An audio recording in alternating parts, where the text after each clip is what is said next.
इनेलो प्रदेश प्रवक्ता एडवोकेट रजवंत डाइनवाल ने मीडिया को दिए एक बयान में कहा कि राष्ट्रीय स्तर पर घोषित स्वच्छता रैंकिंग परिणामों में रेवाड़ी शहर देश भर में 490वें स्थान पर पहुंचा।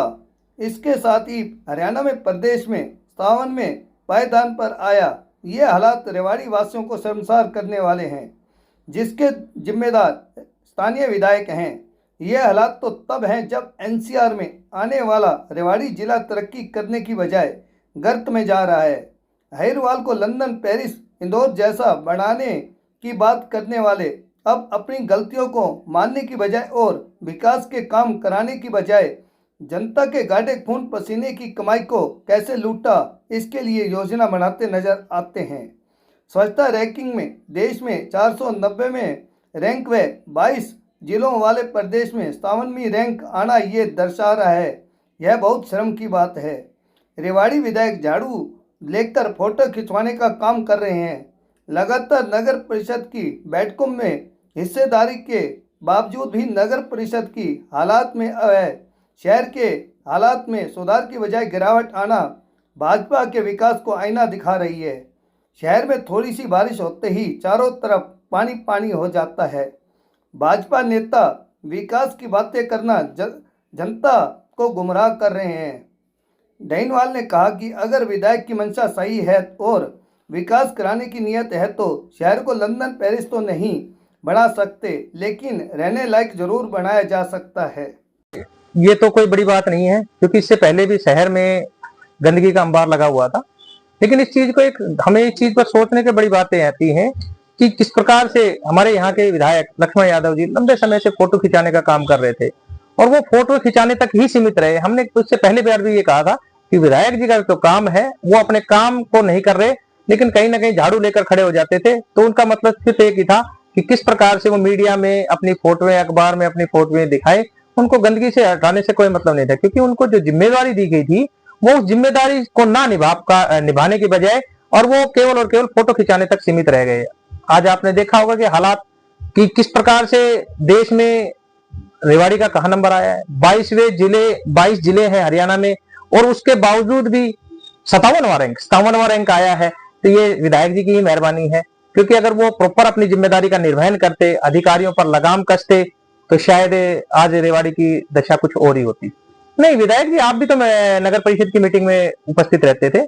अगर चेयरपर्सन की जिम्मेदारी है तो कहीं ना कहीं आपकी जिम्मेदारी भी है, वरना आप वहां पे क्या लेने जाते थे? कहीं अपना कमीशन सेट करने जा रहे थे क्या? स्वच्छता रैंकिंग में रेवाड़ी पिछड़ गया। इस बार 22वां जिला है और 576 नंबर। देखिए, रेवाड़ी का दुर्भाग्य है कि पिछले वर्ष की तुलना में देश भर में हमारी रैंकिंग 232 गिर गई। पहले 258 थी, अब वो गिरकर 490 हो गई। और हरियाणा भर में जो हमारी रैंकिंग पहले 11 थी वो गिरकर 57 हो गई, अर्थात 46 गिर गई। और ये हालत तो तब है जब विगत 6 महीनों से हमारे स्थानीय भाजपा के विधायक, भाजपा नेता मीडिया इवेंट कर कर लोगों को ये कह रहे थे कि हम रेवाड़ी को स्वच्छ बना रहे हैं। तब भी मैंने कहा था कि ये केवल एक मीडिया इवेंट है और लोगों को बेवकूफ़ बनाने का एक जरिया है। मैं मानता हूँ कि स्वच्छता अभियान में जागरूकता जरूरी है, मीडिया का सहयोग जरूरी है, लेकिन स्वच्छता अभियान तब सफल होता है जब आप कर्मचारी रखेंगे, कूड़ा उठाएंगे और कूड़ा विस्तारण की व्यवस्था करेंगे। अब रेवाड़ी नगर निकाय नगर परिषद में बदल गई। जो नगर पालिका के समय जितने कर्मचारी थे, उसके बाद जो कांग्रेस ने सफाई कर्मचारी लगाए थे, उसके बाद 15 सालों से कोई भी नए हमने सफाई कर्मचारी नियुक्त नहीं किए। और हमारी आबादी बढ़ गई। शहर की चारों तरफ अगर आप देखोगे, सेक्टर पहले शामिल नहीं थे, सेक्टर भी आ गए, तो आबादी लगभग दुगनी हो गई। दुगनी आबादी और सफाई कर्मचारी उतने के उतने, तो सफाई कैसे होगी?